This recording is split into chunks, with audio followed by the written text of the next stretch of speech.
That was Daku featuring Rayma with Favorite Girl. And before that, we played you Tiwa Savage with You For Me. Listen, we're going to get into our second conversation of the day. Remember, I did mention to you that right here on the African Diaries, what we usually do is we try to keep up with the theme of love, right? And usually on Mondays, we focus on love for your community and self-love. Now, today, we're diving into, not necessarily a popular way of practicing self-love. I would say it's more modern, and some would say that it's adopted from the Western culture, and that is boundaries. How you build up boundaries to protect your mental and physical health. Now, boundaries could be something as simple as not attending certain events. Why? Because maybe you are just not a social individual, or your social anxiety doesn't allow you to be in those environments. Building boundaries could be something as specific as not having your colleagues visit you in your private space, and that is home, correct? And maybe also personal boundaries nowadays, which is very unfamiliar to the African parent, is actually telling your family members, certain family members, that you're cutting them off, no longer communicating with them because they're toxic and it is not good for your mental health, right? Follow with me. Now, with that said, as an African child, we are raised within a culture of Ubuntu, where we exist within a collective, right? And where the needs or the well-being of not only your family member, but your neighbor should be important to you. Because I am, because we are. And that is the philosophy of Ubuntu. Now, what am I trying to get at here? What I'm trying to get at here is just make you realize that as an African child, how do you then incorporate building boundaries as a form of self-love, and also still being able to practice the culture of Ubuntu? Now, in psychology and personal development, boundaries are limits you set to protect your emotional, physical, and mental well-being. Now, in the African culture, Ubuntu is a foundational African philosophy that emphasizes interconnectedness, community, sharing, and mutual care. Now, as an African child, what happens when you want to prioritize your mental health over communal obligations? Now, why is it that it is a problem when an individual seeks privacy and solitude in a culture that values togetherness? Look, I haven't been living for that long, and I thought, the best way for us to get a little bit of insight on how to make these two concepts coexist harmoniously is maybe find somebody who can clearly elaborate on the concept of Ubuntu. This is an individual who's also worked with a variety of people from various walks of life, and also depicts how Africans live life on screen through the arts. I'm talking about a Pan-Africanist of note, a storyteller. He's known across South Africa affectionately as a director and a thespian. I'm talking about Mr. Neo M Matsunyane, who's joining us on the line just to have a conversation around this, and maybe he could share some insight and a few nuggets of wisdom for us. Mr. Matsunyane, welcome to African Diaries. Good evening to you and your crew there, and obviously your listeners. And thank you for having me on air with you today. Thank you for making time for us, especially at this time of the night. Listen, although it may be late in South Africa, Central African time, we do have other listeners tuning in from various time zones. So without wasting any more time, I guess then maybe what I would like to gauge from you, sir, what we would like to gauge from you is to try and understand what is your perspective on personal boundaries and your perspective on Ubuntu in this era that we currently live in. All right. I think we should start first by defining what Ubuntu is. Yeah. And then we can get more into the personal space stuff. Because Ubuntu means, as you said, I am because you are. But at the same time, the word "ntu," for instance, means just a human being, but it also emphasizes a very special point about spiritual oneness and harmony amongst people and nature. So that's why it's called Ubuntu or Botu, because it's about humaneness. It's not just, sorry, my apologies. No problem. It's about humaneness, which basically says, I cannot exist as an individual. I exist because you exist, and you exist because I exist. Yes. That doesn't mean that you cannot set borders within yourself. It also doesn't mean that now you are open for exploitation. That's not what Ubuntu is about. Ubuntu is about building each other, but it's about respect and respecting of each other as people. A simple thing, for instance, like, in Joburg, as you walk around the streets, you don't care who you meet, you don't greet, you don't do anything. But if you go to rural areas, if you walk past someone and you didn't greet them, you'd actually be chastised to say, what's wrong with you? Where is your sense of spirituality and oneness that says, I recognize the spirit that is in you in the same way as I expect you to recognize the spirit in me? That doesn't mean there are no boundaries. Yes, you can still set boundaries, like you said earlier when you were introducing the topic, Mm. that sometimes you have to navigate your own space and say, I'm not going to do this, I'm not going to do that. Maybe let's say, for instance, make an example where you say, I will not be visiting certain friends, or I will not let certain friends into my space. There must be a reason for that. It doesn't mean that you are not available for them on certain things, but you choose to allow them in your space to protect your sanity. It's important that you should come first in any space. Like, for instance, if you, for instance, you're in an airplane and there was an emergency of about decompression. As you know, the first rule is, as soon as the masks come down, you put your mask on first Yes. before you can help somebody else. Mm-hmm. So that is also the connectedness to say, if you were to put that mask on someone else, you might lose yourself in the process. But Ubuntu says, I am because you are. So you prioritize yourself first to make sure that you're alive, even if it's a parent. Even as a parent, it's important that the parent keeps themselves alive so that they are there for their children. Then they can help the children with the mask or with whatever it is that they need to do. This doesn't mean then that I don't have boundaries just because.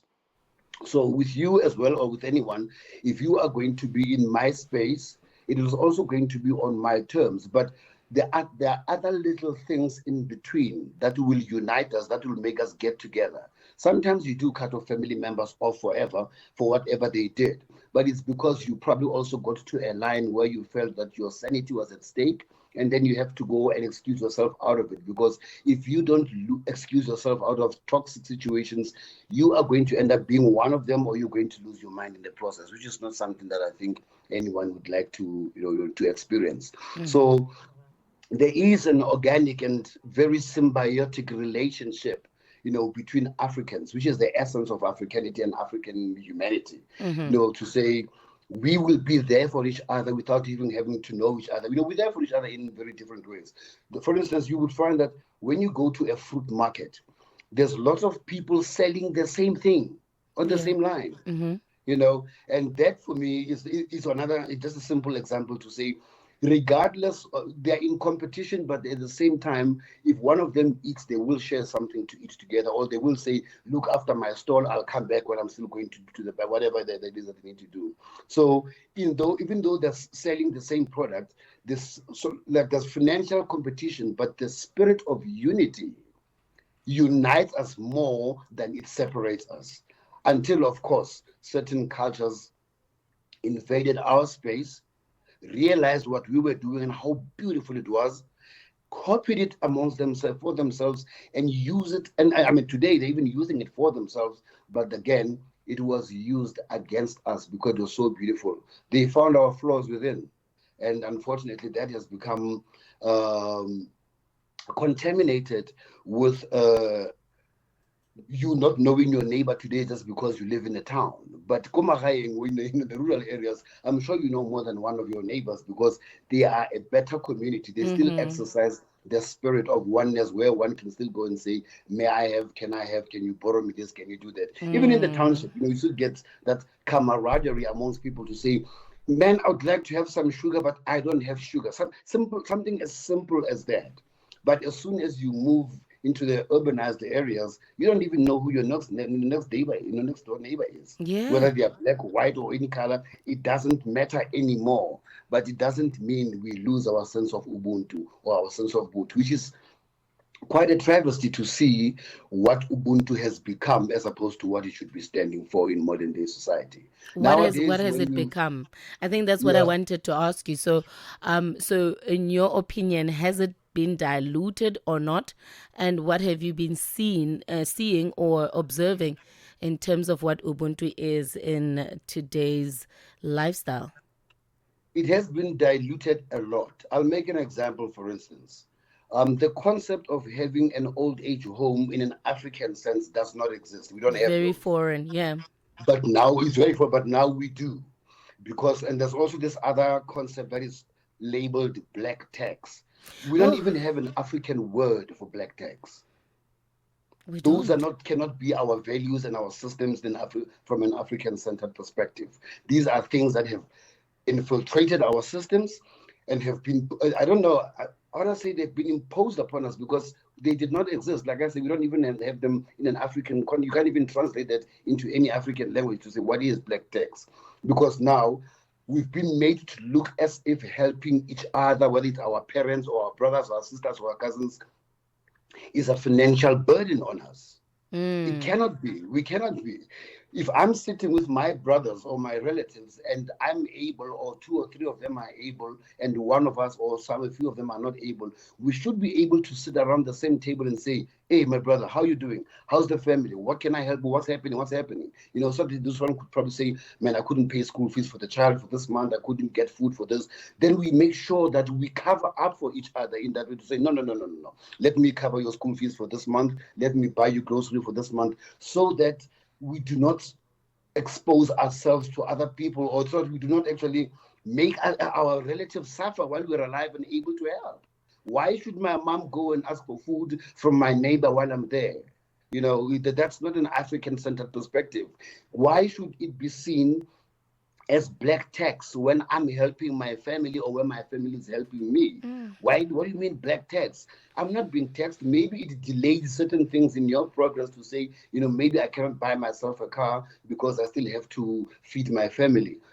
Who else is supposed to feed your family if you're not going to do it because they fed you all your life to become whatever it is that you've become, whether Okay. you're a music maker, whatever profession that you do. Yeah. So we cannot write off certain things, uh, paint them white when they are not, and also change our humanity from what it was to what it's become, unfortunately. Like, as I was saying, sometimes, when we were growing up, we were not, you wouldn't even smoke a cigarette in front of an adult you didn't know. Never.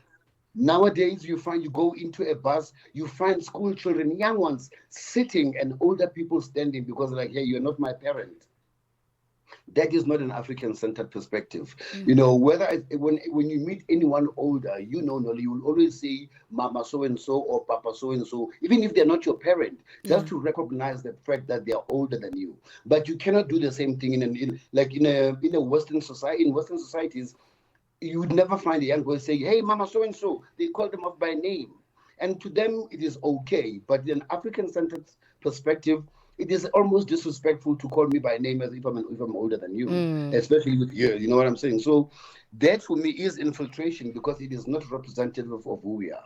I hear you. I hear you, sir. But now, from what I'm gauging here, is that you are of the belief that the Ubuntu culture can coexist with the Western culture that you say has been infringed on us by the Western Yeah, culture of personal boundaries. However, I just want yeah, to pull back a little bit, okay? So, hmm, in terms of the few things that you've mentioned, black text, yes, yeah, and also just greeting somebody when you walk past them, even if you don't know them, knowing who yes, your neighbor is so that in hmm, times of trouble, you know where to run to.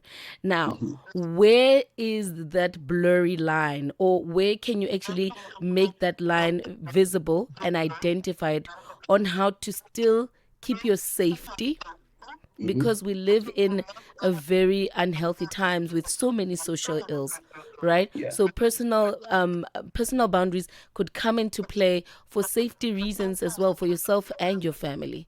So now, Yeah. where do you draw the line between practicing the culture of Ubuntu, especially making sure that your descendants know about it as an African child, and also making sure that you still keep your safety, whether it's physical or mental?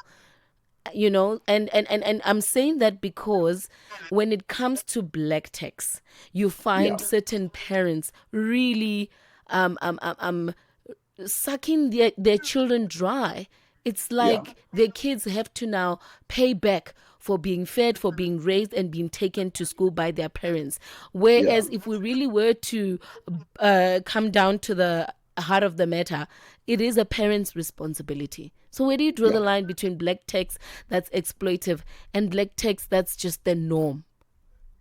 I'm sure I did say from in the beginning to say the spirit of camaraderie or the spirit of oneness and harmony amongst people, between people and animals, is not due to exploitation.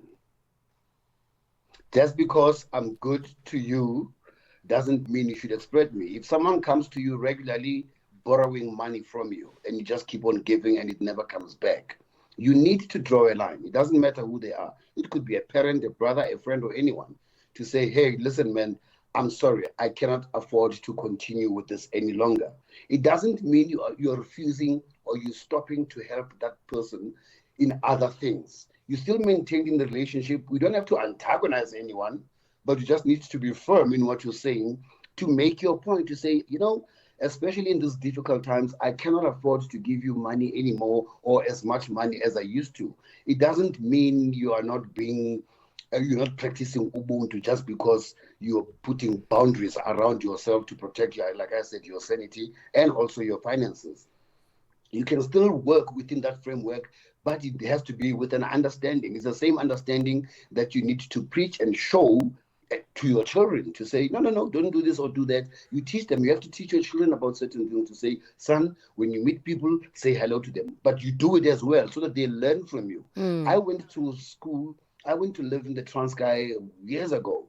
And coming from Johannesburg, I went to a very rural area. And that's where I saw this practice, for instance, greeting everybody you didn't know. And to me, it was very scary. Like, oh, you greet everybody? And like, yeah, you gotta greet everybody.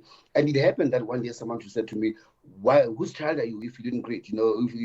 Because they wanted to chastise me. It's like I was badly brought up. So coming back to, Ubuntu, it says to me, because the loss of Ubuntu for me was the destruction of the African family nucleus, and whether it's personal or also in a broader sense, instead of like continental. And I mean, xenophobia is a good example in present time South Africa. I mean, there was a time. I mean, for as long as I can remember, we've always had foreigners in South Africa. We've always had, but all of a sudden, somebody says something somewhere. All of a sudden, the tables turn, and now we start hating on each other. It was very painful for me to go to Kenya one day a long time ago. And as I arrived, it was during those xenophobic moments in South Africa. And the people said, I remember the lady who welcomed me, they said, "Welcome to Kenya. Don't worry, we are not going to kill you here."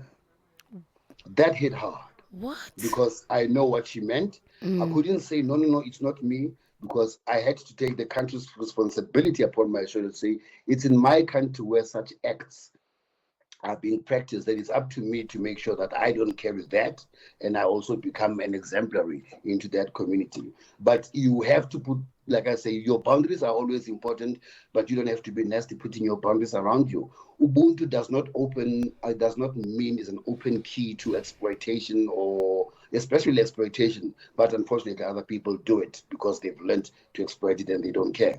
But at the core of our Africanity and Africanness, Ubuntu is something that you can actually never take away from us, even if though sometimes we don't practice it. And especially as African people, when you do something that is spiritually incorrect, deep down what you're doing wrong. Whether So that for me is what cannot separate you from your Ubuntu and your spirituality. Okay, so I want to agree to disagree with you. But before I Mhm. do that, I would say maybe it's time we redefine the concept of Ubuntu because it's already diluted, right? And as much Yeah, as you say, the point of it is not to exploit or to take advantage of somebody else. sure. However, it's easier said than done. And as a matter of Yes. fact, it's already been done. But before Yeah. we get into that and conclude our conversation, let me just remind our listener who's probably just tuned in that what you're hearing there is the voice of a storyteller, Pan-Africanist director, and a thespian of note. He goes by the name Mr. Neo M Matsunyane, and we are talking how personal boundaries can actually work together with the Ubuntu culture. Listen, as a matter of fact, initially at the beginning of this conversation, I wanted to know about how they clash. But from our conversation, we are hearing from Mr. Matsunyane that they can actually coexist, which I'm really trying to wrap my head around, Mr. Matsunyane. So Yes, Mr. Lolo. you are saying that they can coexist, but don't you think that because times have changed, there's so much we need to look out for? Of Yet we course. still want our descendants to learn this culture of Ubuntu. But Yes. isn't it time maybe we redefine it? Listen, Ubuntu cultures evolve Mm, in the same way as Ubuntu has evolved as well, you know. So we need to evolve with the times to accommodate what is happening today without losing that sense of responsibility that is instilled within we've Ubuntu as a already concept. lost it, partially, to be honest. Well, not much. It's a decision as well. If you, it's a decision. You know, if you're gonna let it go in your family will never know about it. Okay. You know, yeah. So there's a quotation that I'd like to give Wayne Muller, Mm-hmm. which I think quite also explains this quite well. It says, "We are called to be strong companions and clear mirrors to one another, Mm, to seek those who reflect with compassion and are keen how we're doing, whether we seem centered or on course. We need the nourishing company of others to create the circle needed for growth, freedom, and healing." mm, So it's like in your family, you create the atmosphere in your family. What your child does outside will be a reflection of your family. So it's incumbent upon the parent absolutely. to make sure that your child learns the very basic principles of Ubuntu in the house. One of them is say please, that's the first one, and say thank you. Yeah. Those are the first things that you teach your child. Say please, baby, please, mommy, and they do it, right? Mm, And that is Ubuntu. Say you need to be great and grateful. It's a modicum of gratitude. You need to be grateful, and you also need to, yeah, you need to be grateful. It's about gratitude as well. That is also what Ubuntu is about. It's mm, about being grateful for the little that I can share with you. Sometimes I might not be able to give you the money that you need, but I might be able to share that loaf of bread with you. yeah. Yeah. So it is incumbent upon us to make sure that our children do not leave our homes without a sense of knowing who they are, or where they are, or where you would like them to do, or what you'd like them to learn. If you're not going to teach your children manners, trust me, there's other people out there who have no scruples that will teach your child to be exactly what they are and what they want your child to be. Mm, mm. So we've already established that personal boundaries can coexist with the Ubuntu culture, and we've established that, as a matter of fact, when needs be, yes, do build up those walls that are called boundaries to take care of self, but without necessarily being cruel to the other individual. But in terms of your safety, it's necessary. What Of I course. wanted to now clarify is, since we live in interracial communities, Yeah. how then do we teach, for lack of a better word, the culture of Ubuntu without imposing our ways on other races? We can never. It's not up to us to teach other races Ubuntu. It's not about them. It's not in them. But they've learned the principles of Ubuntu. That's like I said, and they're using them against us. So I'd rather concentrate on teaching my child, my family, my friends, or my close companions, that spirit of camaraderie, rather than constantly to worry about other nationalities who actually don't care about how we feel. Mm, I'll make an example. we were used to, as Africans, we used to be scantily dressed. Women used to walk about without having to worry about their breasts and everything, Yeah. but they would cover their front and walk bare-breasted. But nowadays, and then religion came, and religion said, "No, you guys are naked. Put something on." And all of a sudden, they started putting something on. And now, as soon as that cover was removed from the breast, now all of a sudden the woman became sexualized, Which something is, that was not there before, because now ironic. Yeah. it changed our thinking towards African women, because we started seeing nudity as opposed to seeing purity. We Yeah. didn't care before Kamna Kotsabu Shaka Zulu, or before, people were, that's the nature of Africanness. We were like that. But now all of a sudden, if someone were to open the door and you are in the shower, the first thing that you're going to do is cover up your very boobs, the very things that have been everywhere all this time. Mm. So how do you teach a people who taught you that you were naked when you were not?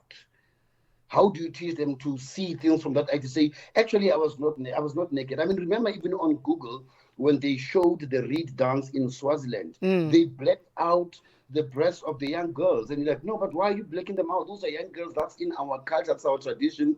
It's because from their perspective, they sexualized the young girls as opposed to seeing the purity in the Mm. young girls and the women that are part of the Umhlanga reed dance. Mm-hmm. So to change that perspective in people of other cultures, it's not going to work. It's up to us just to instill and be ourselves, and they can learn from us. I They remember one can day there learn was from another us. job that Okay. I was working on, a drama series that I was working on. When it came to its end, one of the actors came to me, and he was obviously of a different race, and he said to me, "Thank you for teaching me to respect people." Mm. And obviously, I know what that meant. And I was Mm. like, "Hey, you're welcome," And I had to take him for who he was and Yeah. where his culture taught him, because he couldn't say African people or blacks, because it would sound too racist, Mm. or too uncomfortable. But he said, "Thank you for teaching me to respect people." And that, to me, it meant a lot, because it also meant he didn't respect black people as much as he should have. Yes. So from my interactions with him, it was obviously very clear from the beginning that it had nothing to do with race, but it was all professional, because we were working together. But through my professionalism, he managed to see a certain element in me that made him a happier person, and that opened up his mind towards people that were different to him. Wow. Okay, so now before I let you go, I've got so many questions. I feel like time is just not enough. So now I know, I have and to I just talk too much. pick a few to ask before we wrap it up. But Yes, you mentioned working on a certain drama series, and I just wanted to then find out from you as a director and a storyteller. As you can notice that Africa has been mainly focusing on pushing the African narrative in storytelling. You see it in the kind of soapies and movies that we see. However, do you feel, from your observation and your extensive yeah, experience in this and field, I'm do very you upset see, about it. what are you upset about? The fact that we are not able to tell our stories as much as we used to. We used to have Mm, in South Africa SABC 1, 2, 3, and there was lots of work, yeah. loads of work, and we showed African content. I mean, when it started off, it was mostly directed by white people until we came into the picture and we started directing our own movies. Uh-huh. But now, the certain streaming services that have put somewhat of a halt to that. When you look for work, or when you apply for work, when you ask for commissions, they want us to look at IP, intellectual property, Mm, from other countries like Latin American countries, Mexico and stuff, where most of the shows that you see on the famous streaming channel actually are not South African content. mm. They've been adapted into South African content. So, but for me, we're still missing the point, because I don't think they are not talking to us. We see ourselves doing things that are not us. And that And that contributes is to a the problem to me, dilution. because now we're being made to look like it's us doing them. But when you look at them, sometimes when you look at this series, there's a lack, there's a lot of connectedness. You can't connect. You like, what's wrong with the story? Yes, maybe the performance could be beautiful and stuff, but we lack a certain connectedness with the stories that we're telling because they are not representative of us and or our culture. So it's just us doing, it's like white people doing blackface. Now here we are, black people doing white things or foreign things or Mexican things or Latin American. That does not help us as a country or as a culture of filmmakers to tell our stories because we're being forced and channeled to tell stories that are not ours by being forced to adapt our intellectual property from other countries. Because when I came up with mine, I said, hey, here's a story I would like to tell. They said, no, no, no, no, no, no. Just look at other countries first. So that is how will then other people know what South African content really is like if what we're going to see on screen is a representation of Mexico that is done by Black South Africans? It is a problem. I have a problem with our television nowadays. Like people dictate to us now what we should tell on television. We can't tell the stories that made sense, that drew people to watch television nowadays. Even the quality of what is what nowadays doesn't, is out of. Is not up to standard. But before I even get into that, for me, it's just the storylines that we are watching are not relevant to South Africans and actually to Africans per se. I cannot be doing a story about Jose and Manuel and make it look relevant in modern day South Africa. It's not going to be the same. The themes are not going to be the same because the people are also driven by different things. They're not driven by a sense of Ubuntu, Yeah. where if you were to see me walk past an adult, I would say Dumelang without the director having to say Dumelang, because in me, it's normal to greet anyone that walks past me. But Yeah. Bona, it might not be their culture, but now if you do it, so there will be that mix up. That's why I say we can't relate to the stories that we see mostly on television, especially on streaming channels that are not made in South Africa, or that we make in South Africa, but is IP from other countries. It's a And in the problem. process, that what brings about the dilution of our cultural practices, Yeah, specifically things like the Ubuntu culture. So, but then I don't like to leave it's things a. on. Sorry for me, just I think for me, it's like you just said. For me, it's like it's a cultural genocide. It's been done deliberately. Sure. And that for me is a problem. It's like they're saying, give them things that they cannot relate to, but the young ones that are coming up, that's all they see on television. They're watching television that does not belong to them, and they think they are there. Now, all of a sudden, have you heard how our young boys speak and children speak nowadays? Yes. Boys and girls and everybody else. Mm-hmm. They can't even spell anymore. They speak American. They go they there they this they They can't even finna spell do loose and something. lose. Mm. Because they're taking in all of this American slang and thinking it's proper English, but at the same time, not now all of a sudden our rappers start shooting each other just because the rappers in America are shooting each other. That's not within a South African cultural context. But now, because of what we subjected to, of what we see, what we fed with deliberately, now all of a sudden this Soweto gangster rap. Like, come on, we were not like that. It was never. The rivalry between musicians was never about guns and stuff. Like, for instance, the rivalry between Stimela and Sanko Mota. It It was was never. about who's going to produce the best album. So it Mm. stimulated creativity in that sense, as opposed to saying ending each other's lives. So those are the cultures that we say, like, when we infiltrated, we end up acting like them, forgetting who we are. And that is a problem. So now, Mr. Matsunyane, I never like to leave conversations on a doom and gloom note. I'm definitely not letting you go if we're going to leave it on a doom and gloom note. Please tell me there is hope. And if there is hope, how do you see it actually changing to what it's supposed to be? The onus is up to us Africans to make things right.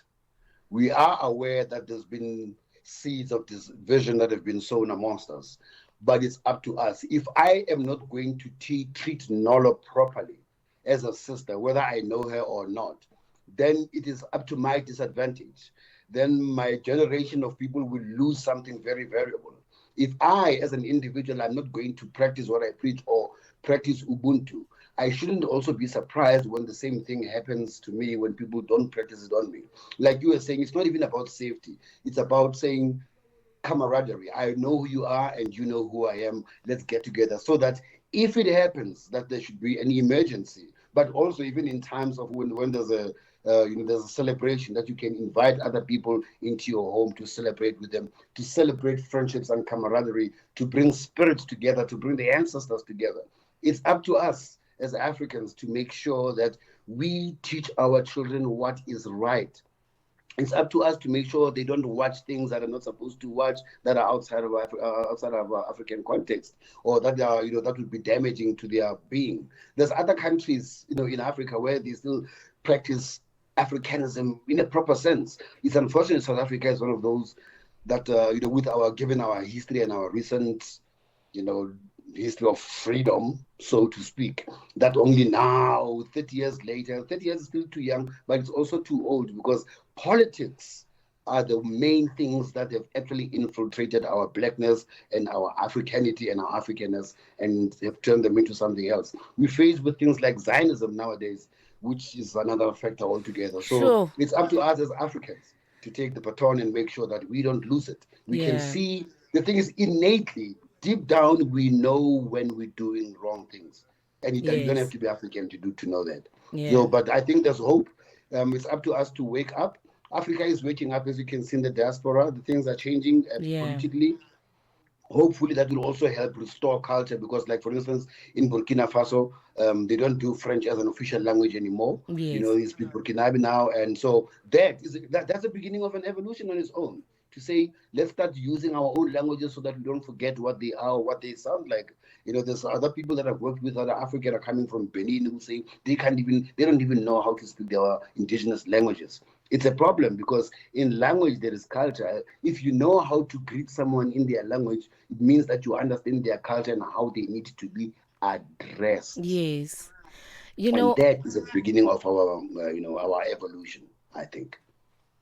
Neo M Matsunyane, I feel like we should still have you on the show in the near future, especially to dissect and digest topics related to what we spoke about today, because I just picked up on a few things there that need more elaboration.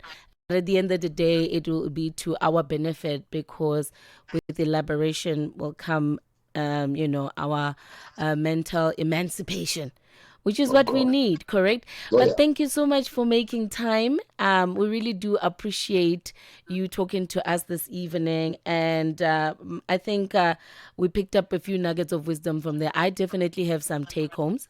And I hope that our fellow Channel Africa listener did the same. And most importantly, I just want to thank you for doing exactly what Channel Africa promises to do, and that is to push the African perspective. Enjoy your Please. evening. Thank you so much. And have a wonderful morning, too. All right. Yes, yes. Well then, that was the voice of Neo M Matsunyane. If you missed out on that very interesting conversation, I suggest that you make sure that you hop onto our live streaming platforms and you can catch up on everything. We have about 14 minutes left to top of the hour. Let's get a breather. On the other side of this, we'll do the recap and get in touch with Morris Touch to let us know what to look forward to on his show. This is Channel Africa. Stay tuned.